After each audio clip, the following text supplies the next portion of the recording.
As ever, I'm here with my partner in crime, Tom. Tom, what are we going to talk about today? Well, I thought today we could talk about conversion rate. It's something that is often talked about in e-commerce, and it is an important metric. So I thought we should discuss what it is, how you measure it, and how you improve it, most importantly. So over to you, Trevor. What is Okay, so let's start. That's a good intro. Thank you, Tom. So conversion rate, what is conversion rate? It's a ratio of site visitors to people who make a purchase. And I mean, it's pretty obvious why it's important, but it's expensive and difficult to get traffic to your site. You've got to make the most of it that you have. So let's say, for example, that you're paying to get traffic from your site, from Google Ads to your site.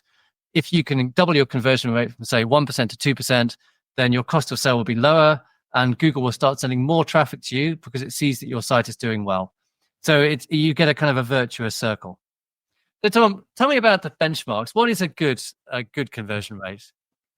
Well, if you look online, you'll often see 2% quoted as an average conversion rate. So we see clients where the conversion rate's higher than that. We see clients where the conversion rate's lower than that. It does depend on what you're selling. So we see clients who are selling something cheap and low consideration to buy, have high conversion rates. Similarly, clients who have kind of repeat customers. If you think about a Gillette razor and the blades, Gillette website will be full of people buying replacement blades, and that will drive up your conversion rate. If you've got a complicated, expensive product that requires lots of customizing, and we saw a customizable furniture site which had a conversion rate of less than 0.1%, it's just difficult for customers to make a purchase. So it does vary, and it also varies. It will vary over time. It will vary depending on which of your streams of traffic is most prevalent. So, for instance, your email list will probably give you a very good conversion rate because these are people who are interested in your product and your brand. Whereas just standard visitors to the site coming through organic search is probably going to be one of your lower conversion rates because it could be anyone, and probably includes a lot of bots as well. We had one client who had thousands of bot hits every day coming from, I think it was Finland, Helsinki, and it made their conversion rate look awful. So I would suggest, well, that you filter your conversion rate according to the territories you're selling in. So if you're only selling in the UK, then only filter for traffic from the UK, and that will give you a truer picture of conversion rate. Yeah, you will. A few things to note. If you're selling internationally, say you've got a UK site and you're shipping abroad, then your conversion rate will be much lower from people coming abroad. Also, if you're buying traffic from, say, Google Shopping, where people are clicking, it's very kind of intent driven. They're clicking on the ads and going to your site. You should see the conversion rate of that being much higher than, as you say, something like your direct traffic or your SEO. So what is a good way of measuring conversion rate? Tell us about how to do that and the issues that you should look for. Yeah, it can be hard to get an accurate measure of conversion rate. There's probably two key sources of information. So one is Google Analytics. The other is your own website, and some websites have better reporting tools. We were talking about Shopify last week. Shopify has quite good metrics, and it gives you a conversion rate number. Now, they've just improved how they do that, and I didn't used to trust the conversion rate on Shopify, but I do now. And in theory, because the transaction is made on Shopify, that should be the most accurate place that you get data from. It should be more accurate in theory than Google Analytics. But have a look at both and compare them and make your own mind up whether you can trust your conversion rate data. So for instance, we had a client on Shopify, this year, where more people were completing purchases than were actually adding product to their cart. So you think, I'm not sure I trust this. They've now fixed that glitch, thankfully. So make sure you trust the data. As I said, filter out for the countries you want to be active in, that you are active in. Keep an eye out for traffic that might be bot related. You can get thousands and thousands of visitors who are never going to purchase who are bots, so be careful about that. Might want to filter out traffic from your own company if you've got an awful lot of people clicking on from your own IP address. well, that's true as well, and you can do that. So that's a relatively easy thing to do, is just gather up the IP addresses of people who work for you or agencies who work for you and take those out, because if you don't have a huge amount of traffic to your site, then your internal traffic could swamp the signal you're getting. Okay, let's talk about the user experience and how this affects conversion rate. So, I mean, fundamentally, what you're looking for is with conversion rate is have an easy to use site. So you need to put as few barriers between a customer looking at a product and getting through to checkout and buying it as possible. So this is why, I mean, we like systems like Shopify, which just work. Whereas imagine if you had a site which you were hosting yourself and went down all the time, or the checkout didn't work properly. Every time you're doing that, you're losing in sales. So that's a very important thing to look at. Site layout is very important. I mean, particularly the layout of the product page. I mean, you should have, the calls to action should be above the fold, and by above the fold we mean above the bottom of the screen.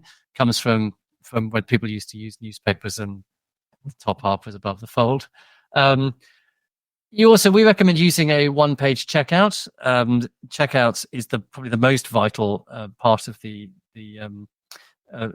process. Shopify has a one-page checkout, and because their checkout's the same across lots and lots of different, thousands, hundreds of thousands of different retailers, they've really nailed it. And for most people, that is a very good, will work better than anything.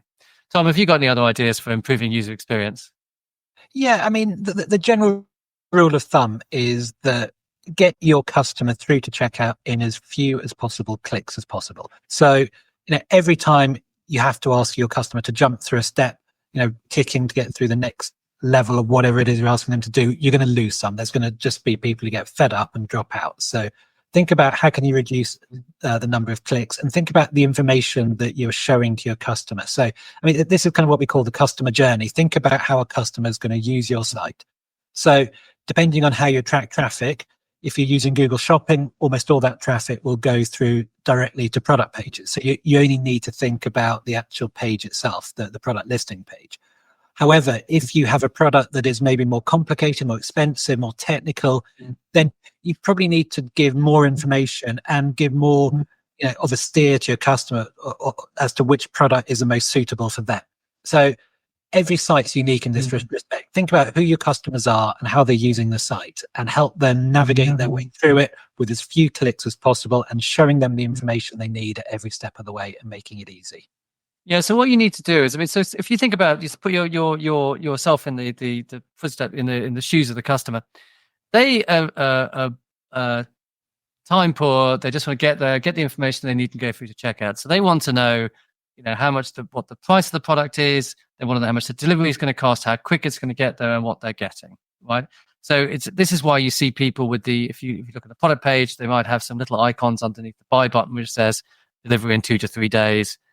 Free shipping or something like that, because that gives the people the information they need and they don't have to go hunt for it. People don't like surprises. They don't like getting through to the checkout and finding that they have extra shipping to pay. That will kill your conversion rate. That's why it's great to have great to have free shipping, or if you're not going to offer free shipping, you need to have very, very clear shipping. So the simpler you can make it, the better. Another very important thing. So anyway, make your information as clear as possible. Have a terms and conditions page, have a delivery and returns page, but also have that information put prominently on the site. Another very important thing is the site speed. I mean, goes down to again having a site that works, but a site needs to load quickly because people aren't going to hang around. They've got any number of options. Switching is the cost of switching is practically zero. Yeah. Tom, tell us about more about the product page, and also what kind of content you should have to encourage people to buy. Yeah, I mean, people need to be confident that they're buying the product that they think they're buying. So to do that, you need to have really good product descriptions which explain what the product is, what it does, how it works, who it's for. That's often neglected. You say this is perfect for people who are looking to do X, or who have Y, or things like that. Make it really easy for people to go, yes, that's me. So quality descriptions is really important. If you have a technical product, you can add technical information. Think about how you structure it. So technical information can be tucked away in other tabs, or with links. but make sure that there's enough information there. So, whilst people generally don't go much below the fold, the people who do tend to be more interested. So they're the ones where you can put more information, put it further down. Another key thing to do is to provide high quality images from as many different angles as possible, ideally videos, or even, you see increasingly on websites kind of 3D models that you can rotate as you wish. So that kind of thing really helps people understand exactly what they're getting and to really work out, is it for them? You're helping people make the choice that this is the right product. That's when they're going to buy. Yeah, I'd also point out that people never read anything either. You need to make sure that the most prominent information is either in the images or in the first sentence. And people expect to get delivered what is in the picture. Now, if you, for example, you have a product which comes in multiple colors, that's death. People hate that. If the picture shows a green and they get a red, they'll hate that. So it really needs to be. And even if you put in the description, "We may deliver multiple colors," they won't read it and they'll hate it. And I mean, but I used to sell toy microwaves, and people, the description said toy microwave, the title said toy microwave, and I had a big thing in bold, "This is a toy microwave," and people still bought it as a microwave and still got upset with me. And even after I pointed out to them that they should have read the description, they still were upset with me. So be careful of stuff like that. Well, and people are quite fussy about that. So we have a client who sell leather watch straps, and they are coloured in different colours. It's a natural product. So some are slightly darker and some are slightly lighter. And they get complaints from people, even though it's almost identical to the colour in the picture. It's not quite identical because all the products are slightly different because they're natural. So be really careful and make sure that what you're showing your customers is exactly what they're getting. And if it can't be, as in this instance, try and stress that. And if you can even show a kind of a picture saying, there's this range of colors or sizes, it's handmade, it's natural, it's whatever, show that range, because you only get people complaining otherwise. So you will get, I have had cases where I've sold things, people will if you've got like you've got a picture of the old design, you haven't updated it or something like that, then you will get people buying that thing specifically because they thought you were selling the old design. So I was selling a kind of a baby bottle, and I had a customer that particularly wanted that baby bottle for their autistic son because that's the only one he'd use. And she hunted all around the internet and found the bottle that we were selling, and we sent her the wrong one, and she was really upset. So they will actually expect what you've got. So on the other hand, some people read the description too carefully, and on the other hand, people don't read it at all, and you just can't win. So tell me about. Sorry. I was about to say, the point remains: make sure your descriptions, I think your product pages are as accurate as possible. Yes, I think that's probably fair. So let's talk about payment options now. I think it's important to have a range of payment options, but not too many. I think that a card payment option and a like a wallet payment option. I think that adding, so Shopify would be like, say, Shop Pay and PayPal is sufficient. I haven't really seen any evidence, in one extent, the more options you give people, the more chance they'll check out. But then you've got the other thing is, if you give people too many options, then they don't know what to choose. So I think probably one or two is good. Specifically about Shopify, I think Shop Pay is so integrated with the system and it works so well that, Shopify say it improves the conversion rate by, I can't remember the figure is, quite a lot, but enough, should we say. So I think it's worth spending the extra money and using Shop Pay. But yeah, so again, you just got to make it easy for people to check out, and some sites, for example, will only offer PayPal or something like that, and that's or only card. And I think you've got to ask yourself, what is it your customers are looking for? Tom, tell us about shipping options. We talked about shipping options before, but how do you think shipping options affect conversion rate? Well, we've done experiments ourselves, haven't we, to show that when we offer free shipping, and just, for the record, free shipping means that you add the price of shipping into the product price rather than it being a nasty surprise later. But offering free shipping is a great way to improve your conversion rate. If you're not doing it, it's probably the single biggest thing you can do. Now, there's downsides to free shipping in that it can make your product look more expensive compared to others, especially if they're using, say, Google Shopping to find your site. But it's certainly worth doing. So we'd 100% recommend that. And then other than that, we would suggest just really clear shipping options. So having a next day delivery. So, I mean, people fall into, different camps. You've got some people for whom speed of delivery is really important. They need this product tomorrow, if not today. You've got other people for whom price is more important. So one more expensive, quicker option, one standard, slower option, absolutely fine. And then there's people in the middle who will make their own decisions. So that's quite important.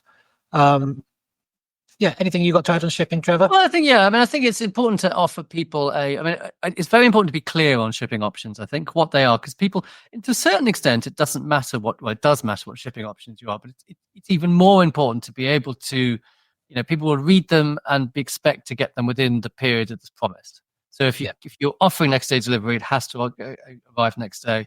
And you have to say, give the times when it's going to be, when the cutoff and things like that, because people will read these things and get upset. I think that some people will not buy your product if you don't have a next day thing, because they just want that really quickly for a present or something, and it's an upsell, and you can charge for it. You can do in a way. So if you've got an item which is a £20 item, and you've included effectively £3 worth of shipping in that, and then you do a next day option, and then you could charge £5 for the next day option, and you'll make a little bit more money on it. And people will pay that because they just want to get that thing quickly. So it's a way of differentiating people who are less price sensitive, because those, who are happy to pay more on it. Same with things like gift wrap and stuff like that. People will be looking for these things and will specifically buy from sites that offer that. So I think that, firstly, I think that, you need to make the preferably, if you're not going to have free shipping, you need to make it very obvious what the shipping rates are before they get to the checkout. Because if they get surprised by some 50 quid shipping charge or something like that, then they're going to hate it. That'll be your main cause of shipping. That'll cause your conversion rate to drop enormously. So finally, and by being clear, sorry, Trevor, just to interrupt there, but by being clear about shipping, you can put free shipping up in the banner at the top. Half your visitors won't read that. The best place to put it is as close to the buy button as you can. So if you're offering free shipping, put it above or below the buy button, and then people have their best chance of seeing it. Yeah, so I think, buy button, you want, free shipping, delivery in a number of days. I don't know, something like that. Some sort of trust, little shield of truth or something. I don't know. That's the kind of thing you want. So, okay, finally, improving conversion rate. What should you, Tom, tell us what we should do to improve conversion rate? Given that you already know what your conversion rate is at the moment, how can you improve it? Yeah, I think improving conversion rate is probably a combination of, if you like, technical and user, customer, human factors. So you need to make sure that there's nothing technically with the site that's putting them off. So make sure every page works, every link works. Make sure that your page is laid out properly. But when you've done all the technical stuff, then it's really trying to put yourself into the mind of the user. So one thing that I would 100% recommend is use something like Hotjar to track how people actually use your site. What do they click on? Where do they spend time? You'll get an awful lot of insights from doing that kind of thing. Every time we've done it, we'll sit down with some recordings and with some heat maps with a client, and we get all sorts of ideas. Usually a list of 20 or 30 small things that all help improve the conversion rate. So I would say some things that you can do are just no-brainers. Other things you might not be sure. So what's the best color to have your buy now button or add to cart button? Now, theory suggests it's a color that people notice. So make sure it kind of isn't the same as other colors on the site. But, we can all have an opinion, but, test it. We can get data. There's lots of apps out there that allow you to do A/B testing. So you can put in what the things you want to test, and it will show half your customers one thing, half another, and that will give you proper evidence rather than just opinion as to what will actually work. So, a phrase that I quite like, it's from the manufacturing expert Deeming, if you've heard of him. He said, "In God we trust, all others bring data." So bring data to it. And A/B testing is good data. Now, remember your stats from school. If 3 people have clicked one and 2 another, it doesn't mean a thing. If 30,000 people have clicked something and 20,000 have clicked another, then actually you probably got something that's statistically valid. So we haven't talked about the only thing, and the one thing we haven't talked about is pricing. People are having a competitive price when you say they're like, it will increase the chance of you getting click through from whatever adverts you're on. So if it's Google Shopping, it'll increase the click through that, and it will increase the chance of making a sale. But obviously, you have to be cheapest. Yes, I mean, pricing is obviously a massive factor. And you'll see that when you run promotions, your conversion rate will jump over that promotional period because people think it's a bargain and they're time pressured and more likely to buy. So I think what we're saying is understand your conversion rate. I would say don't worry too much about what it is currently, but think about what you can do to improve it. Improving conversion rates is generally not a silver bullet. There's probably not one thing that can do it. It's going to be the accumulation of dozens of little things, each of which nudges your conversion rate up a little bit. So keep working at it, think about it. I quite like having, meetings, 3 or 4 or 5 people with the site, with the heat mapping, and just generate as many ideas as you can and then test them. Not all are going to work. Yeah, I think that the things which I've seen which have made the most difference, moving to a solid platform. I mean, again, Shopify again. Something like Shopify that just is a managed platform where it has its uptime is going to have a good uptime, and the site is going to work. Second, free shipping. It made the biggest difference, and also just basic things on the product page. So having we've seen sites which have very poor images, and the buy now button below the fold. I mean, it's just think about. Get a template for maybe someone else has built for a page, and then and copy that on your website. Just put the things people where people can need to see them. Yeah, and keep at it. Just keep thinking, how can I improve it? It just until you get 100% conversion rate, there's always something to go for. And if you're down in the low single digits, you should be able to get your site up to 4 or 5% with an awful lot of work, but it's worth it. Certainly. I mean, you should be, looking at 2% across all traffic sources and probably all countries. In your home country, you should be doing more than that, and also you should be doing much more than that on things like Google Shopping, intent-driven advertising mediums. Yeah, and Google is good at pre-selecting the people who it shows your ads to. So the quality of your customers, the quality of your site visitors will also impact your conversion rate. So, for instance, you could do on Google, you can do display ads, and you can drive an awful lot of traffic using display ads, but very few conversions, and that'll make your conversion rate look awful. So find the traffic sources that work for you, understand what your conversion rate is, especially by different visitor type, and then just step by step, every month, have a discussion about it and come up with some things to test. Always have a program of things that you want to test. I'm feeling inspired now, Tom. Okay, finally, Tom? Is there anything what have you been doing this week? What's inspired you? What's inspired me? Shall I start? Okay, so I've been watching Cheaters on BBC. It's quite funny. It's quite Cheaters, good. as in the it's all about this couple that are cheating on it. There's 2 couples and they're cheating on each other, and it's just quite funny. I'm reading the Navalny's, as in Alexis, the Russian dissident guy who got killed. I'm reading his book, and he's funny as well, actually. It's a really good book. What a brave man, stroke stupid man, for going back. Yeah. Well, was he doing the right thing or not? I mean, sometimes maybe you've just got to act on your principles and do what you believe is right. I don't know. I was thinking about it. I mean, option 1 is he didn't think he was going to die, right? At which point, maybe it was a sensible thing to go back. Option 2 was he thought he was going to die, at which point I think it's quite hard to justify it was the right thing to do because he had a family and all that. I don't know. It's a bit of a martyr. It'd be an odd thing to do in a way if you knew you thought you were going to die. He must have. It must be just like people like when people climb up on Everest past dead bodies and they think, I mean, you wouldn't do that if you thought you were going to die, would you? But then if you look at the stats, you're going to die. You've got a 50-50 chance of dying. You must just think it's not going to be you.